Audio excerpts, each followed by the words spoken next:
What's up, guys? Welcome to the Back on Track podcast with me, Sam West. In every episode, I interview someone who's changed, recovered, or become successful after having faced real adversity in their life. On today's episode is Army veteran Mark Smith, who almost died in a tragic firing range accident back in 2011, where he was shot 7 times in his leg and shoulder. Mark actually flatlined for 5 minutes and had to be resuscitated with defibrillators as he lay there fighting for his life. After the wounded leg began giving him organ failure, Mark was left with no choice but to have it amputated in order to save his life. What followed was a long period of recovery and rehabilitation in which eventually Mark was up again and able to walk and run on a prosthetic leg. After being medically discharged from the army, Mark had to find something new to do. And having lost loads of weight during his time in hospital, he decided to take up bodybuilding in order to totally transform his appearance. After winning various bodybuilding competitions, Mark decided to try something new and compete in strongman competitions instead. In an incredible turn of events, Mark managed to win Britain's strongest disabled man at the very first time of trying, and even went on to compete for the world's strongest disabled man as well. Unfortunately, Mark had to stop competing in strongman competitions due to the unforgiving toll it takes on the body. But incredibly, he's now playing professional amputee football for West Brom. So, without further ado, let's find out how Mark has managed to achieve all of that after overcoming that near-death experience by listening to his story from start to finish. So yeah, Mark, first of all, I just want to say thanks a lot for taking the time to come on the podcast. I really appreciate you coming on. And how you doing? How's everything going? Yeah, really well, thank you. Sort of looking forward to the next sort of season in amputee football, and so that's keeping me looking forward. Lovely, amazing. Well, yeah, we'll get into that towards the end of your story, but before we come to that, there's a hell of a lot to talk about. You've got an amazing story, Mark. I was fascinated by it, and I guess the best way to start is rewinding back to when you joined the military. So you were a 10-year veteran of the Grenadier Guards in the British Army, but at what age did you join, and was that always something that you wanted to do? Yeah, I think from I was about 13 or 14, and a good friend I was at school with wanted to go down the careers office and basically didn't want to go down on his own. So I went down with him, and out of the two of us, it was me that come out thinking, like, this is what I want to do. He never did end up joining, actually. And then, so once I'd sort of finished school and sort of went to college and stuff, I managed to sort of pass selection and joined when I was 18. But yeah, I was very, once I'd been into the careers office and sort of had a more of an insight into it, I was very sort of stubborn in the fact that I only wanted to be an infantry soldier. So yeah, I had plenty of sort of outside people wanting me to sort of get a trade and stuff, but I knew what I wanted to do. Nice, lovely. And so you had a career that spanned 10 years, and you went to places like Bosnia, Iraq, and Afghanistan, which all must have been, incredibly dangerous in their own right. Was there any tour that stands out to you during your career as being particularly tough? I think not so much for sort of things with myself, but the last tour of Afghanistan, like our regiment lost 5 lads, and we had quite a few sort of casualties and stuff as well. So that obviously sort of makes it a bit harder. The Afghanistan tour, we lost a lad in our rifle company 6 weeks before the end of tour. Wow, So must have hurt, yeah. Yeah, your mindset's starting to shift towards obviously looking forward to going home, and then obviously something like that. So yeah, I would say, to be fair, I loved being away. Really? Yeah. There's it's one of the things I actually sort of still quite miss is like the simplicity of being away on an operational tour. It's just quite, I don't know, like it. Maybe I'm a bit sort of wired differently in that sense, but I quite liked being away on operational tours and stuff. And yeah, I liked that sort of that lifestyle. Yeah, yeah. I mean, you do hear people in the military that look forward to going on tours and stuff like that. But when to the average person like me, for example, it would sound absolutely terrifying. But that feeling of being in a live firefight, or is something that 99% of the population would never experience, and it's kind of hard to get your head around. Really, is it something that's absolutely terrifying in the moment, or is it something that you actually enjoy if you're a well trained soldier?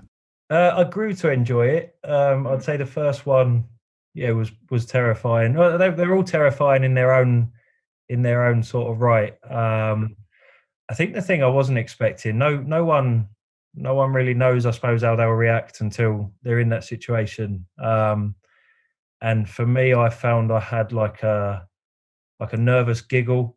Um, Really? so in a way, like the more sort of serious the situation, like the more I just found it funny, and I didn't know Right. why.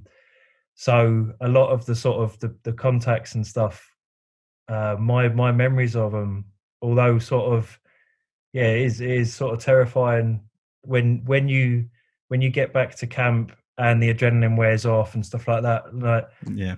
It hits you. and yeah, then the reality hits you of sort of the situation you've just been in. Whereas at the time, yeah, I just used to sort of get a bit of a fit of the giggles. Wow, that's not what I would expect. But I guess, do you think it's kind of a way of coping with it because it's such an extreme situation? Do you think it's kind of a subconscious way of your body just trying to cope with the situation in some way? I think so, yeah, because I wasn't the only one to sort of deal with it in that way. But yeah, I don't know. It seemed to make it easier to get through. And I suppose it subconsciously, I sort of thought, if the worst happens in the next sort of few minutes or whatever, then like I've had fun, sort of like, Wow. it's Wow. Yeah. but yeah, I suppose in a way, the more you got used to them, and the more sort of contacts and stuff you experienced, the more they became almost like an addiction. Right. And when the tour would finish and you'd come home, I'd miss that. Like I've I've sort of craved it ever since. Really, that high you get, that adrenaline rush. I suppose it's like taking a drug, and you're trying to replace that high. Yeah, absolutely. I can imagine it's probably one of the most extreme feelings that you can feel. So I certainly see that correlation between that feeling and the feeling of taking a drug almost. But so it was after going to all of those places, it was in back in 2011 that this terrible accident happened in Canada whilst training. If you could just give us a bit of background about that and talk us through what happened that day. Yeah, no problem. I actually wasn't sure if I would even be going to Canada, so I'd been away in the Brecon Beacons for 4 months on a promotional course, and at the same time, my wife had given birth to our first child. So originally, the battalion was due to go away to Canada whilst I was on the course, so I would have missed it. However, it got put back a few months. And on completing the course and being promoted, I was told that at the end of our sort of 6-week pre-deployment training, as we were due to go back to Afghanistan, those of us that were qualified and having done that course, I was newly qualified to be a safety supervisor on live firing ranges. I didn't have 100% faith in some of the safety aspects, I suppose, of the ranges that were being run there. And this particular morning, I had like a really sort of funny feeling, and I'd actually sort of text my wife, obviously with the time difference, and I'd sort of said I'd just got a really sort of bad feeling about the ranges today. Wow. But obviously, in the military, there's a rank structure, so raising your concerns to the person whose range it is doesn't go down particularly well. Right. I can imagine. Yeah. Um, yeah, we'd sort of stopped for lunch and stuff, and then when the second platoon was due to go down the same range. My role changed slightly just through chance as to which section I was following down the range. And after they'd cleared their part of the trench system, they'd pushed on to the compounds. So they stacked up outside, ready to go in and clear each room in pairs. And I was at the rear of them, so I would have gone in with the last pair. But as the first assaulting pair have gone into the first room, as the rounds have been fired, they've sort of hit me through the wall.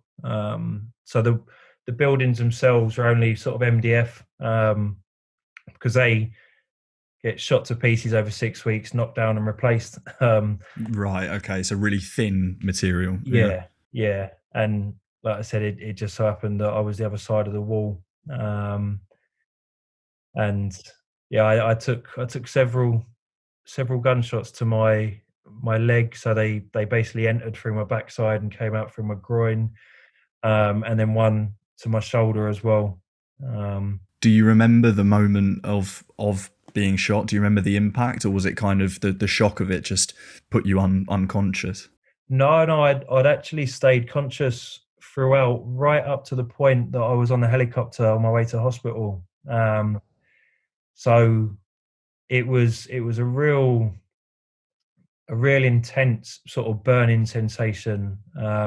Almost felt like cramp in my hamstrings. And it was enough to obviously sort of put me on the floor. There was then a little bit of confusion because this had been an exercise and testing the company that we were sort of overseeing the safety of. We were also testing their casualty evacuation drills and everything like that. And so there'd been a couple of role play casualties up to that point. So there was a little bit of confusion on the range as to whether it was a genuine casualty or not. And but as it had turned out, although our regiment, going through similar ranges in the 6 weeks prior, had all carried tourniquets, first field dressings, morphine, the regiment that we were overseeing weren't carrying any of that. So right. But several of the rounds that went in basically sort of and exited through my groin had hit my femoral artery. So obviously for an arterial bleed, you've got around about 4 minutes before you bleed out. So I was lucky. Some of the lads I was part of the safety team with, really sort of experienced blokes, and they happened to have tourniquets on them. And they were on me straight away. Thank God. Yeah. It was a comical sort of series of events, I suppose, that followed that. Really. Really. Yeah. It's initially one of the lads had gone to sort of put the palm of his hand on my groin to sort of apply pressure to the area. And his hand had sort of, the exit wound was that big that his hand had sort of slipped inside my leg. Oh my goodness. And then they applied a tourniquet above the exit wound, and then one below. But the one below, I remember sort of absolutely screaming, and it was because they'd managed to catch my testicles in the tourniquet. No way. No way. That's the last thing you needed in that moment. Yeah.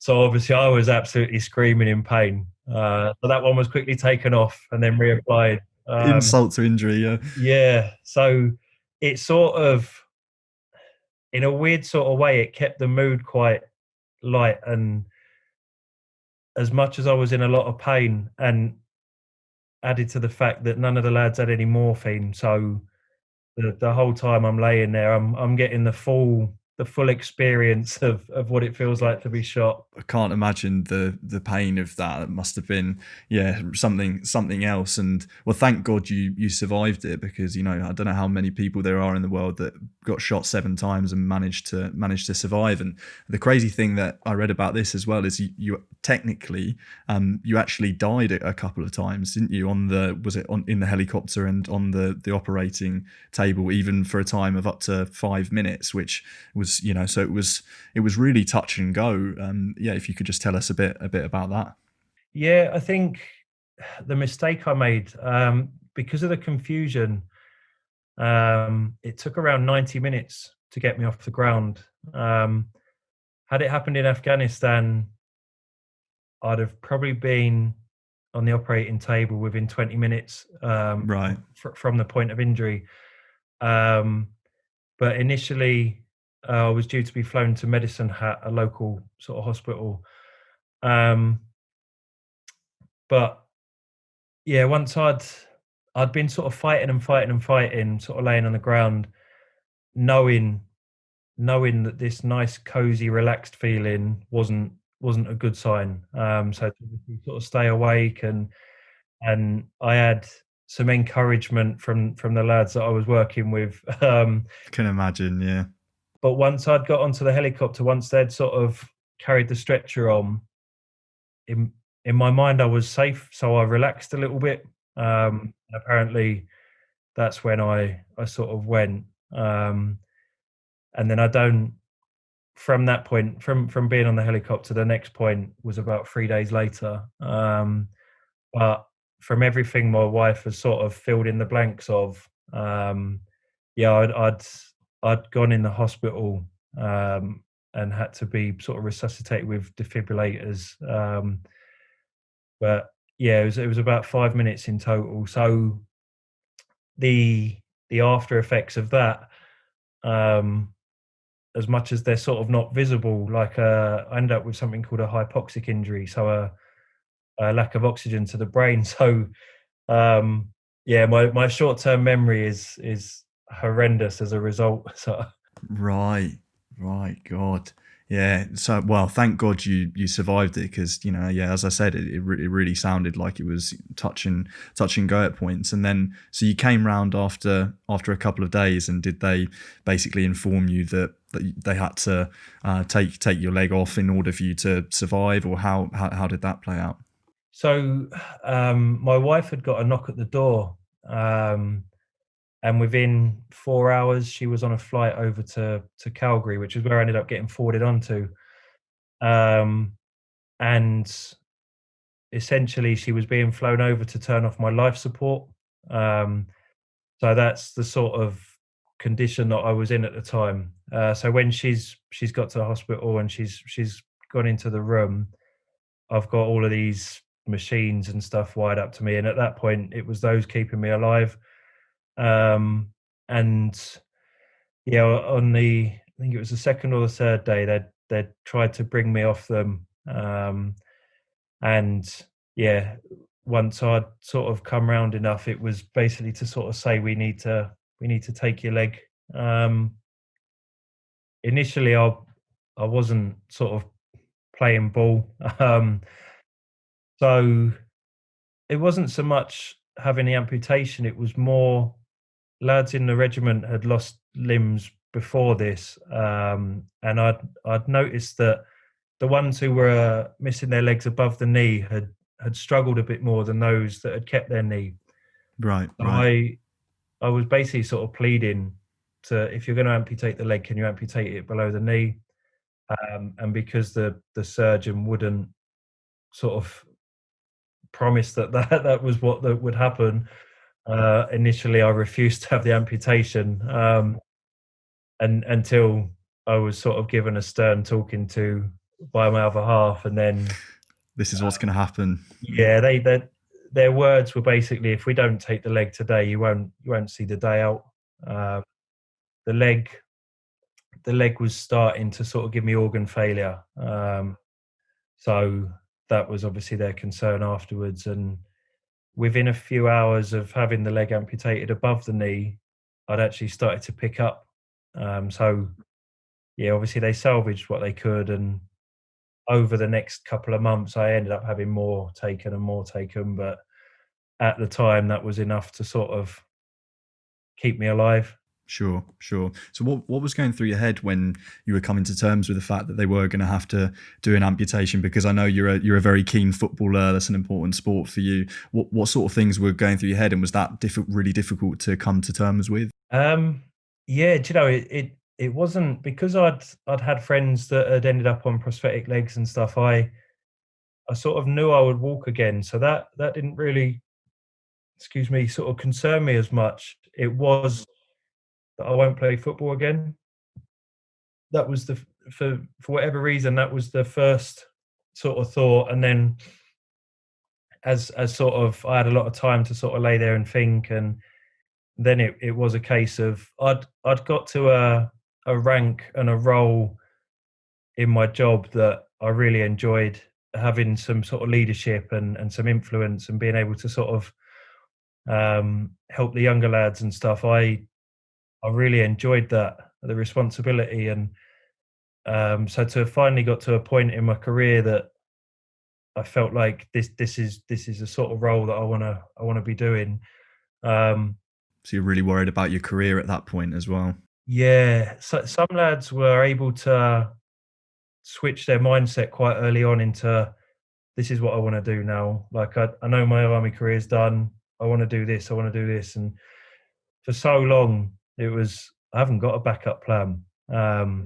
So it was quite sort of daunting, and at the time, you're unaware of all the little details like having a pension and stuff like that. So, having a newborn sort of baby, and then you start worrying about the sort of financial side of things, and you start thinking about your home and how am I gonna get around the home, and yeah, you almost have too much time to think in hospital. So, but yeah, funnily enough, my first thoughts were about playing football again. That's mad, isn't it? That's mad. I suppose your passions come through in moments like that, don't they? So how long were you in hospital for after the incident? Because it was a couple of years, wasn't it, before you were actually medically discharged from the army? Is that right? If you could just talk us through that process and the rehabilitation period and yeah, all of that. Yeah, yeah. So I then spent a further, I think it was 12 days in Calgary, and then the regiment had me flown back to the Queen Elizabeth Hospital in Birmingham, which has its own military ward. At the time, that was sort of the height of Afghanistan, so the ward was full of lads being flown back from there. Um, and so I was aeromedded back to the UK, straight into theatre as soon as I landed, and then I spent another 3 weeks in intensive care. Um, and the one thing keeping me going was I'd I'd seen my son like a handful of times, and by this point he was 6 months old, um, and so that was like he wasn't allowed to come down to intensive care. So I was like, I need to get up onto the ward. So I had that.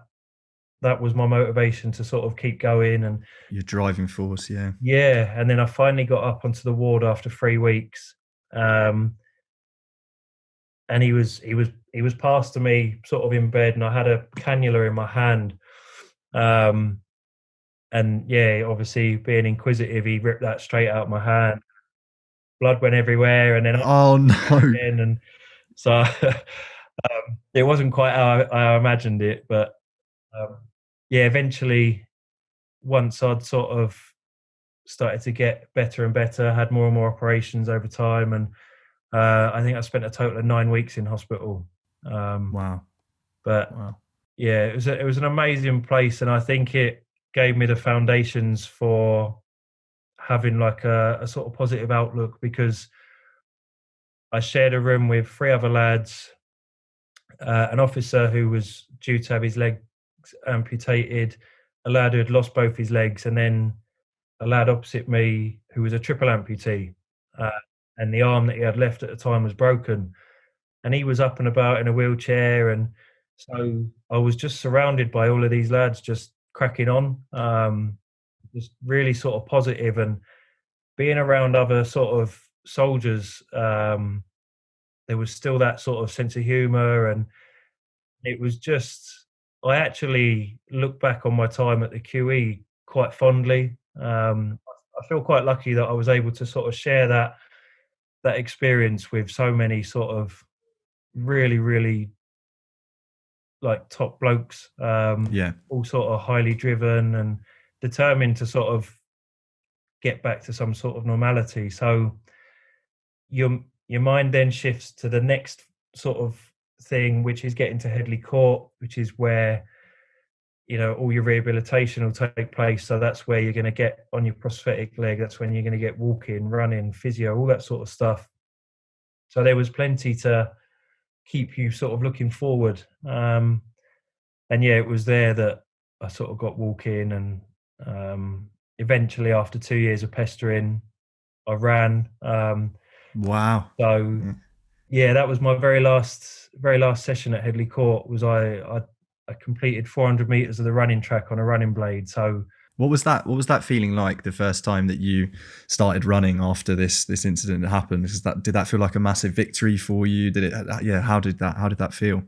I think the thing that I was craving was that sort of cold lung feeling, the feeling of being out of breath. On a prosthetic leg, you're set at such a relatively slow pace of walking that I hadn't really done anything up on two legs to have been out of breath. And that's what I was craving. I mean, I suppose once I'd done it, um, I could tick that box off then. Like, I could close that door.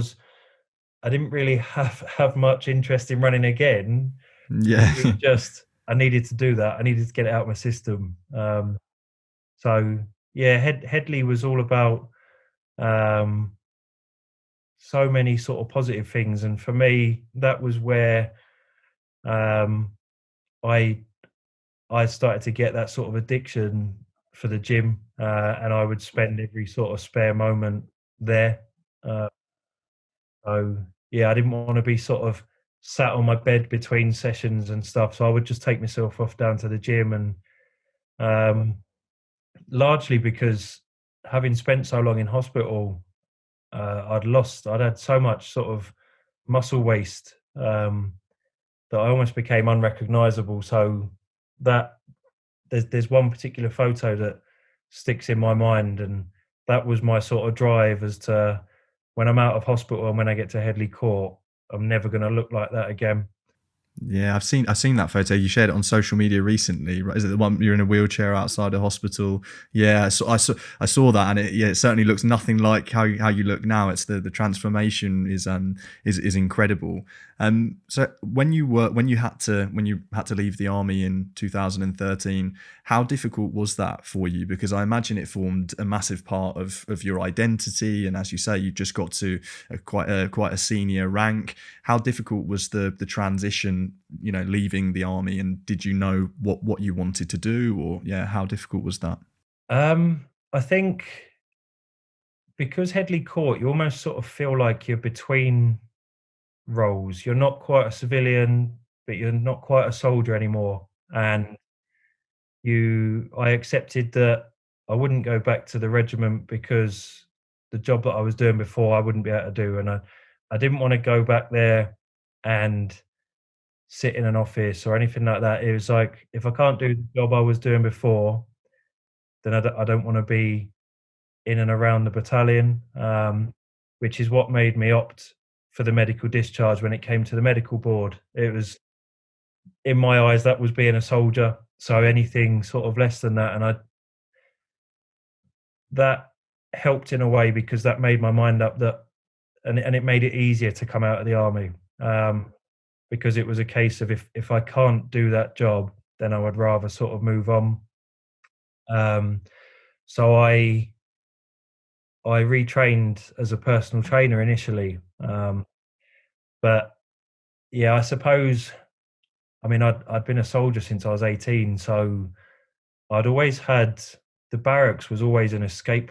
If things at home weren't great or whatever, he just wanted some man space. Like I always had the barracks as a sort of get out of jail card.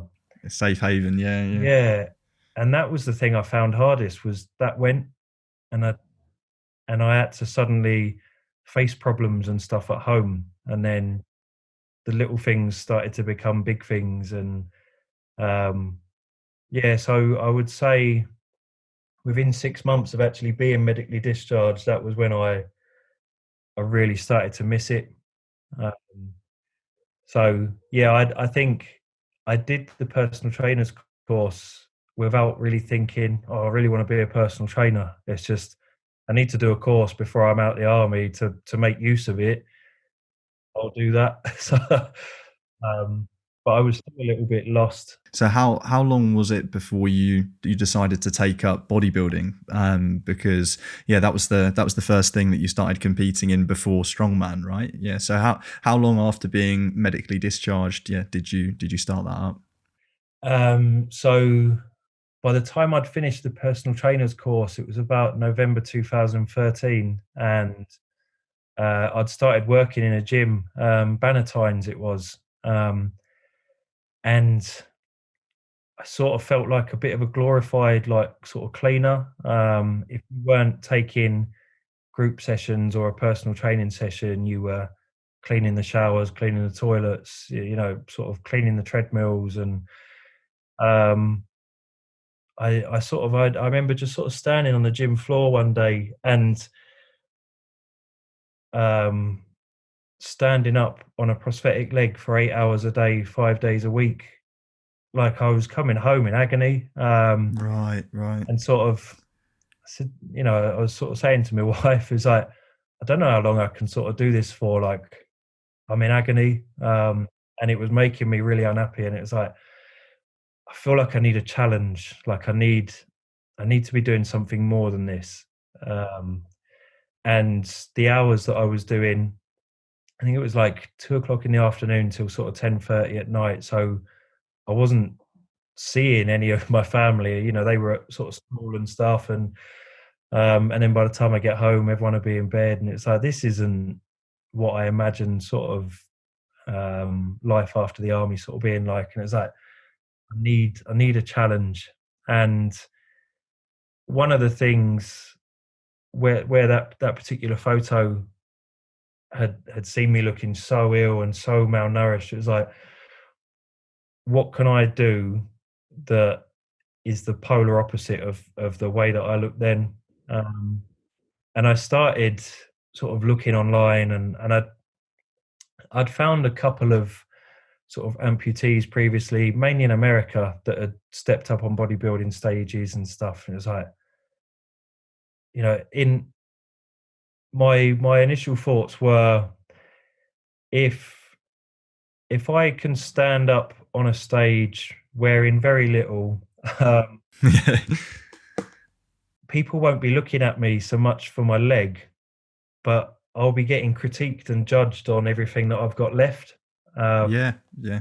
and I saw it as like, that's my sort of time up there to prove what I can do as opposed to what I can't do anymore. Whereas a lot of people had been very sort of negative with, you won't be able to do this, you won't be able to do that. And in a way, to stand up on a bodybuilding stage was like, look at what I can do. And so then I very quickly got that hunger, that drive back. I had a focus again, which I sort of felt as a personal trainer. It was like, where am I heading? Like, what's getting me out of bed in the morning, sort of thing. And You needed that extra drive, and being a personal trainer clearly wasn't going to do it for you, especially coming from the career that you had. So how long after sort of deciding to take up bodybuilding was it before you did your first competition, and how did you do as a bodybuilder? so I had been on sort of trial period in terms of working in that gym. So when it came to the end of the trial, I'd sort of I'd sat with my wife, and we looked at financially through my pension and everything like that, could we afford for me to dedicate all of my time to preparing to get up on stage? And so I opted not to sort of stay at the gym, and um, I'd found a competition that was 6 months away, and it was a couple of days prior to Remembrance Day. So I thought this is sort of the one I want to do. And they were including a disability class, which at the time in the UK, not many bodybuilding competitions were including a class or a category for people with disabilities. There had been competitions in the past that had included a wheelchair class, but I was very sort of stubborn as like, I don't want to get up on stage in a wheelchair. I want to walk on. So this particular one in Kent would tick all of those boxes. Wow. Yeah. So yeah, I picked the brains of a local sort of very experienced bodybuilder who was in the same gym as myself, and said, like, you know, I'll be a sponge. Teach me everything. Tell me what to do, what to eat, when to sleep. Well, like, I'll do everything you tell me to do. And I loved it. I quite enjoyed the fact of someone else telling me what I had to do and when I had to do it. Does that kind of remind you of being in the military a little bit, almost? Yeah. I enjoyed that sort of structure and the discipline that you needed to not be sitting there eating crisps and all this sort of stuff. And, like, Yeah. there was an end goal. And then come the competition, I got there the night before, and I met the lads I was going to be on stage with. Never met them before, and it was two lads that had cerebral palsy, and it was a bit of an eye opener, because although I'd been around a lot of lads that had lost limbs, eyes, even sort of genitals, and everything was a life-changing injury as opposed to being born with a disability. And I'd never really been around people that had been born as a disabled person. So it sort of took me back a little bit. And obviously since then, through the various sports, I've met so many people with different disabilities. But that was the thing. I remember going back to the hotel room and almost with a bit of a lump in my throat that... Really? Yeah. I actually felt I had a sort of moment where it's like, I don't really sort of deserve to be up on stage with these lads. You know, they've sort of much harder than myself. Wow.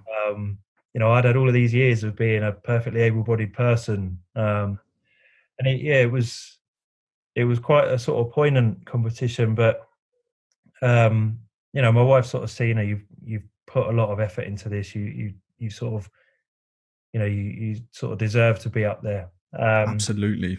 And they come the day of the competition, they called each of us out in our class. We were the first class out, and they'd asked previously for a bit of a backstory on each of us. And when they'd read mine out, like, there was just like a standing ovation and stuff, and it was surreal. And the adrenaline rush I got from being up there almost came close to sort of what I'd been craving. Really? So the competition went really well, and I ended up winning the category. Amazing. First one you ever did. Yeah. Not bad. Yeah. No, it's I just went there sort of thinking, like, I just want to see if I'll enjoy it more than anything. And to be fair, there were elements of it I didn't. Not so much in the disability class, but I don't know. I suppose I'd always been around quite modest blokes, and it was my first sort of insight into being around people that had sort of egos and stuff. Not everyone, but some. And like, oh, I don't know if this is for me. And I only ever wanted to do it once, just to say that you had done it. Yeah. It can be done by someone with one leg. Absolutely. Yeah. And the stuff that followed, like, I owe a lot of the experiences that I've had to the more positive side of social media, and where the photos and stuff had followed after the competition. I ended up getting an invitation to go and compete in America. So yeah, then it was like, oh, I guess I'll do another one. So, absolutely. You can't turn that down, can you? No. To be fair, I thought it was a wind up. Yeah. So, but yeah, when it was genuine, it was like, wow, this is amazing. So, So how did it go over in the US for that competition? so for that particular competition, I actually ended up being the only disabled bodybuilder that had turned up, which initially was a bit of an anticlimax for me. I wanted to test myself, um, and the organizer had approached me at sort of the athletes briefing the night before, and he said about the fact that I'd come all the way from England, and everyone else there was from America, and he said, "Oh, we've got a real sort of treat for you tomorrow. Like, you know, you'll really enjoy it." So I was sort of racking my brains and stuff. I thought I might get a bunch of flowers or something when I finished on stage. Like, you know, Yeah. you can't see that happen.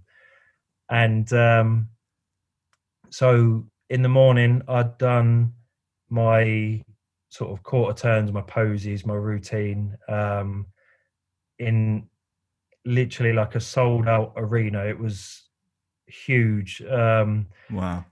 And yeah, it was typically American. It was just on a whole nother sort of scale. Everything was big, and the arena, the speakers were louder. You know, the crowd was louder. It was just everything was 10 times bigger. And yeah, as I'd came off from the morning routine before the finals in the evening, again the organizer had said, you know, I hope you're looking forward to this evening and stuff. And um, so I went back to a hotel because I was only opposite for a couple of hours, and um, I was really looking forward to the evening. And there'd been like a restaurant right next to the arena, so it's like I'm going to go in there as soon as it's finished. Um, Being in America, especially somewhere like sort of in Texas, and not being able to eat what you want in for like 5 days before a competition was hard going. So Difficult, I can there was imagine. so Yeah. much temptation. Yeah. Um, and yeah, so I'd finished my sort of routine on stage, and as I came off, one of the security guards was like, "Oh, can you wait there?" I was like, "Oh, you know, what have I done?" And all the lights went off, the music went up a notch, and Phil Heath sort of came through the crowd and came to do his guest pose basically. And Phil Heath is, for those that sort of don't know much about bodybuilding, is the modern day sort of Arnold Schwarzenegger in terms of success. Right. I think he's a 7 times Mr. Olympia, so one of the best in the world. And then they were interviewing him on stage and sort of asking him how his preparation for the Olympia and all that was going, and they said, "Oh, we've got someone sort of really special here that's, you know, he's come all the way from England." And my ears pricked up, and it was like, Hang on, who else is from England here? and they said, "Oh, we'd really like to get him up on stage with you." And then this security guard was like, "Yeah, on you go." And next thing, I'm sort of stood on stage talking with Phil Heath, and they said, "Oh, like, why don't we get you to sort of do a pose down and stuff together?" And um, yeah, it was. I had the driest mouth, like, um, and then yeah, after that, that was when everything really sort of took off, because I almost became known as, "You're that bloke that went on stage with Phil Heath." Yeah. You know, it was no longer, "You're that bloke that was shot in Canada." It was, "You're the one that's been on stage with Phil Heath." Known And for something else now, yeah. yeah, and I loved that. It was like, you know, you when it was sinking in on the plane home, it's like, I've been on stage with Phil, and I was getting all of these sort of emails and phone calls when I landed back, and from like Flex magazine and Muscle and Fitness and Men's Health, and it's like, wow, like the scale of what I'd just been lucky enough to do had started to sink in. Wow. Wow. So did that make you even more passionate about bodybuilding, and then did that take it to the next level, or how did things progress from there? Um, I was still unsure about, like, because of how long I'd been dieting for up to that point. Um, I was unsure like what I would sort of do next, but because of what had happened in America, I got invited to other competitions. Like, you know, something sort of big is happening here. It had gone from one competition in the UK, including a disability class, to suddenly, I think that year there were about 15 competitions that wanted to include the disability class. So it was like, well, you know, I almost need to sacrifice my own social life and binge eating and all that sort of stuff for the sort of the bigger picture, which was trying to help progress disabled bodybuilding in the country. And Amazing. so I'd sort of said I would do these competitions and guest poses and stuff, and um, yeah, just speaking to lads in the gym that had stepped on stage. They might do it once or twice in a year, and by the end of 2015, I think I'd stepped on stage like 9 times. Um, there was a patch around about May time where I'd competed 3 weekends on the trot. The training and the diet for that must have been, yeah, it must have been incredibly difficult. Yeah, yeah. It was I loved the competition day because the atmosphere that came with a crowd and everything, and being part of a disability class, we always got a brilliant reception wherever we sort of competed, and it was nice that I'd gone from standing with 3 lads on stage to, by the end of the year, 6, 7 lads on stage. It was growing, and because of the exposure the category was getting, more and more people wanted to sort of compete, and so that side of it was brilliant. But I think I was all sort of burnt out in terms of bodybuilding by that point. Yeah, yeah. So was that when the transition to strongman came around? How did you end up getting into that from bodybuilding? So when the sort of season as such, the last bodybuilding competition of the year had had been and gone, I relaxed my diet a lot and started to find where I'd felt quite sort of fatigued and weak for a lot of the year, really, just sort of running on empty. I felt a little bit sort of revitalized, and I started to get a bit of strength back. And someone had got in touch again, sort of through social media, who was he was Britain's first disabled strongman, and he was putting on an open day in Kent, for people to come along with disabilities and try strongman. And I'd always grown up watching World's Strongest Man on the television, and like I loved the competitiveness of it. It epitomized everything that I'd said about going on stage for the first time, of being judged for what you're still capable of doing, and not the leg, not what you can't do. And to pull trucks and press logs and lift atlas stones, it was like, it doesn't get any more opposite to what you can't do. You wouldn't expect a disabled person to do those things. So I was like, I'll come down, I'll give it a go. I've never done any of this before, but it'll be a bit of fun. And so we'd done some sort of sled pulling, some log pressing, and all that sort of stuff, and then we'd moved on to the atlas stones, which, in my eyes, as much as the truck pull, were iconic in strongman. And I couldn't wait, but I didn't know if I'd be able to do it, and I'd done the first one, and I was like, well, that felt good. And then the people that were sort of running the day were like, "Do you want to go up to the next stone?" And I was like, "Yeah, yeah, yeah." I'd already got that bug. And by the end of the day, having never touched an atlas stone before, I'd done the 100-kilo stone. Um, and the organizer had said, like, Britain's strongest is in 6 weeks. Like, you should enter. I was like, there's That's no pretty way. close. Yeah. Yeah, there's no way I'll be sort of ready for that.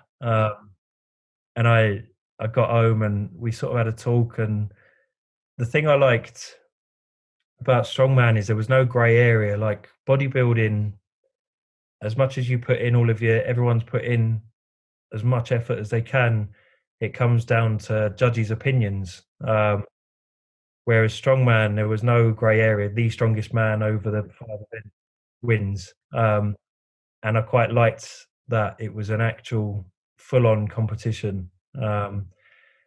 And yeah, I entered, and I think the night before, uh, I'd I'd sort of said if I'm in the top 10, like, I will be over the moon. I think there were 23 in my class on the day, and the first event was a truck pull. And so the first event went alphabetically, and I'd watched all these other lads, and I was getting more and more nervous, but I was watching their techniques and stuff, and then my name got called up, and it started raining and stuff, so the rope was a little bit slippier, Oh no. um, and then just as I'd sort of sat down and I was sort of getting into position to sort of to to get ready to pull it, I'd heard my boys sort of off to the side, and they sort of cheered, and I looked over, and they'd made these like banners and stuff for me, and Oh, lovely. like suddenly everything like felt really easy. Wow, that gave you the strength. Yeah. Yeah, and I just went all in, and I won the truck pull, and then it was like, wow, maybe I can do all right at this. And as the day went on, I won another event and another event, and yeah, and I ended up sort of winning my first ever strongman competition as well, and I was Britain's strongest disabled man. Like, That is absolutely incredible. So to come from, essentially nearly dying back in 2011 to being Britain's strongest disabled man at the first attempt of trying, what was going through your head at that moment? How did it feel? um, it was nice. It it was just like a surreal day. Like I don't think I stopped talking for sort of 2, 3 days. Like I was on such a high, Yeah, um, and then the reality that the top 2 or 3, I think it was, qualified for the world's strongest. So I was like, well, now I've got to get ready for that. Whereas I'd almost wanted to use Britons to pick people's brains, because unlike the bodybuilding competitions where I could turn to lads with 20, 30 years experience of stepping up on stage, yeah, I didn't have anyone like that from strongman. So I was watching them, watching what bits of kit they bring, like sort of tacky for Atlas stones, and the types of belts they're using, the chalk, and what they do the night prior, and almost the complete opposite to bodybuilding, where you're dehydrating yourself. Like this, you're loading up on calories. And so I'd wanted to use Britons as an opportunity to just learn from these people. And then suddenly I was then going to the world's strongest.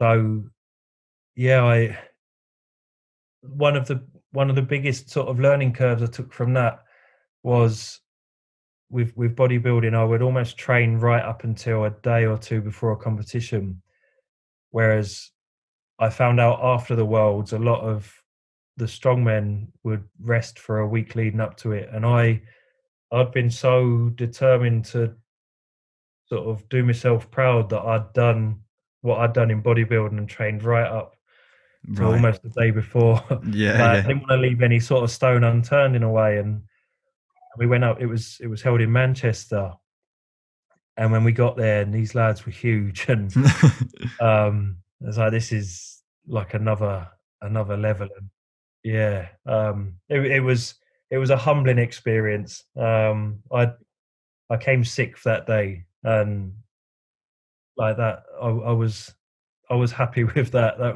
was a real eye opener. I mean, but still coming sixth in the world is still an incredible achievement. Talk to me about how different the diet was between bodybuilding and being a strongman, because I imagine being a strongman, you've got to stock up on loads of calories and stuff like that, and probably eat crazy amounts. Talk us through your diet back then, doing training for the strongman.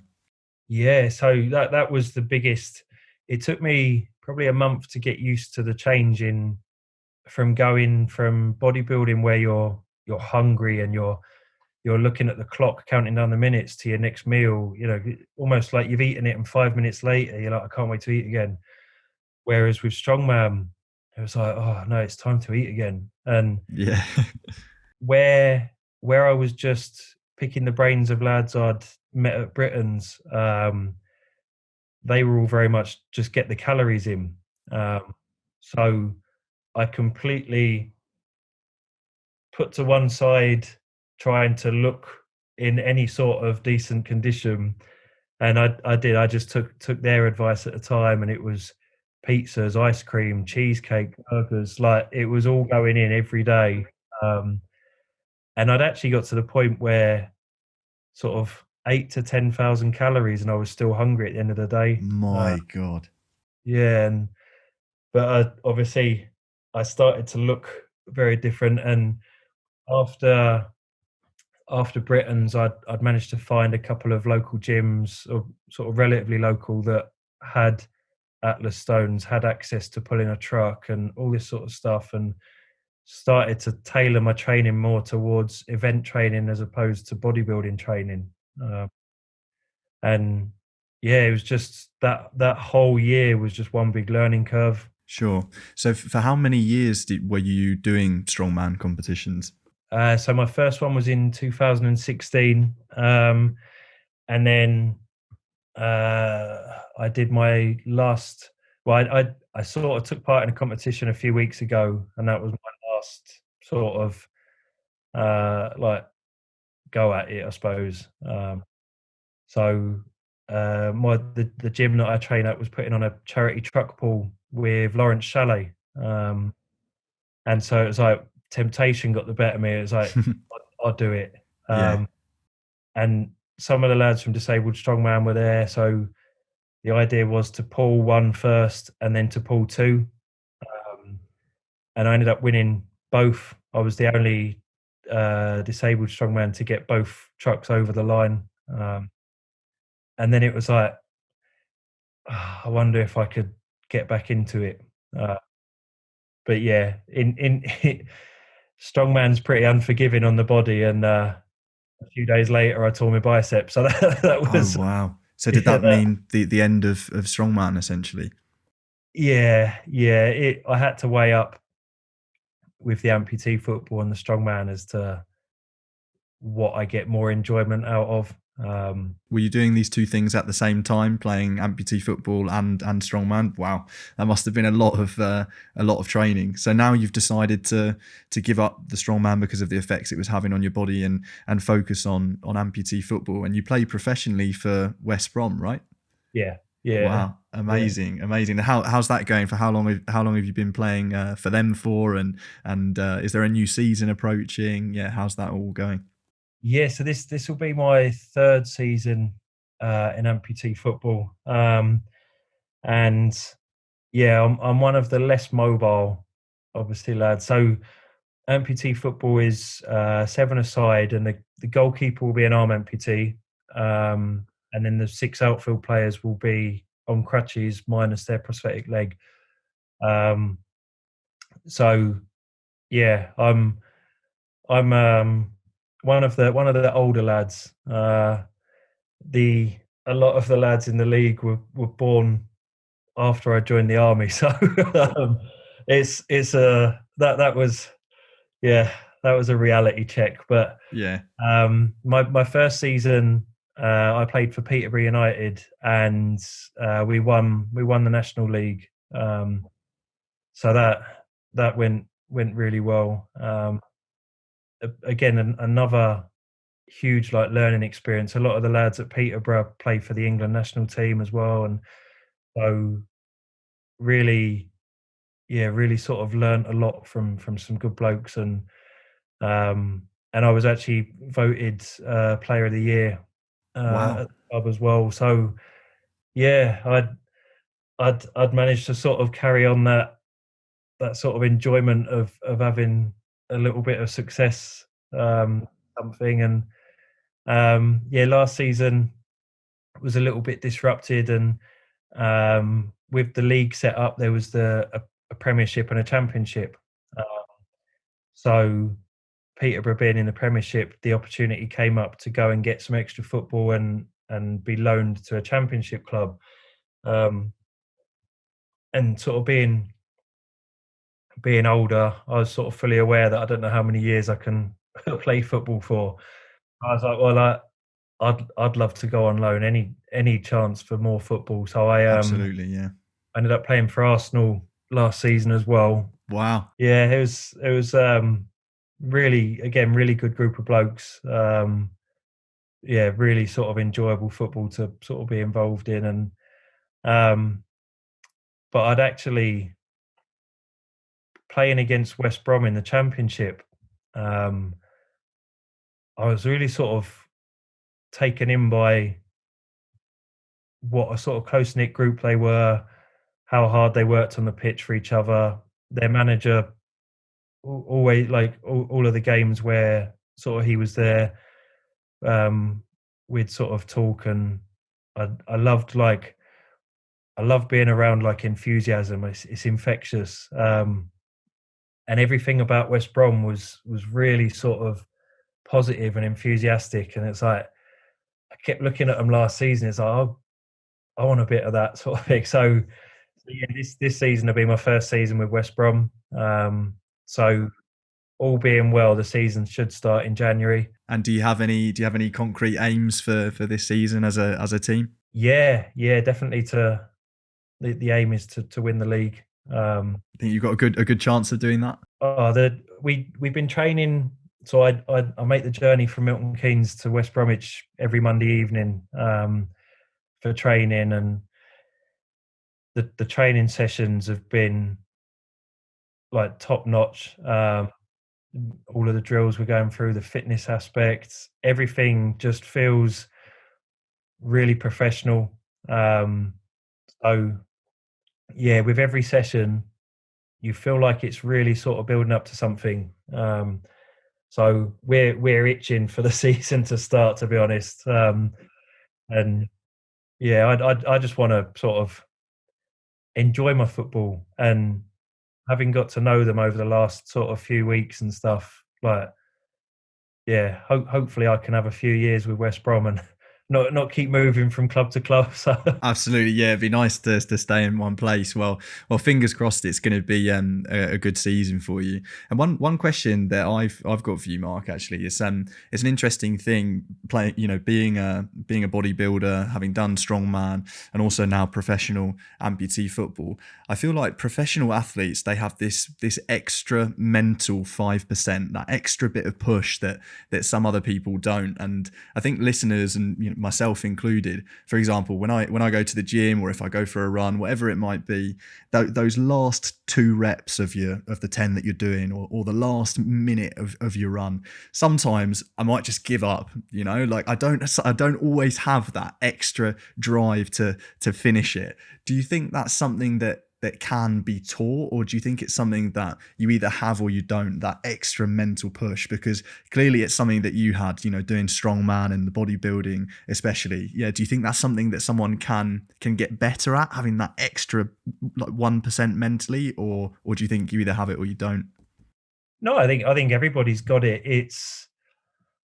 I would say there's that saying that, if you enjoy your job, you'll never work a day in your life. And I'm very fortunate that I've done 3 sports that I massively enjoy.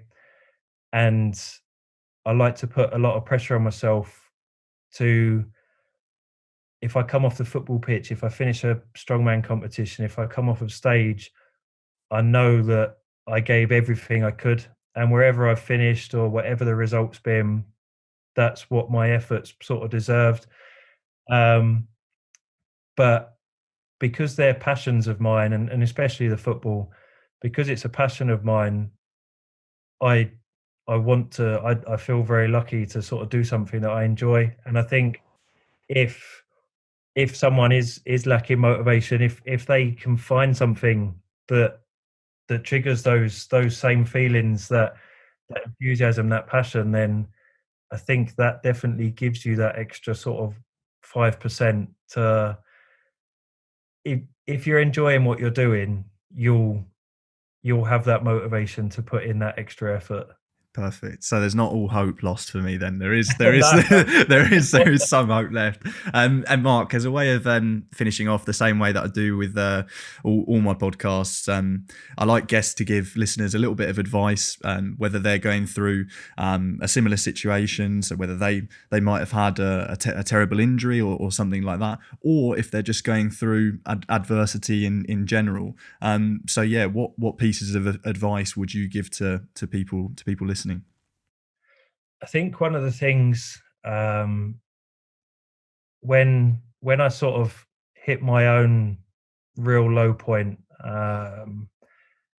you try and sort of bury everything for as long as you can, and eventually it sort of catches up with you. And I think I'm very sort of pragmatic, and when we spoke earlier about structure and routine and discipline, and I sat with my wife a couple of years ago and I wrote a list of the things I missed, the things I still wanted to accomplish, the things I enjoyed doing, and the things, and to be fair, and people that I felt had a negative impact. And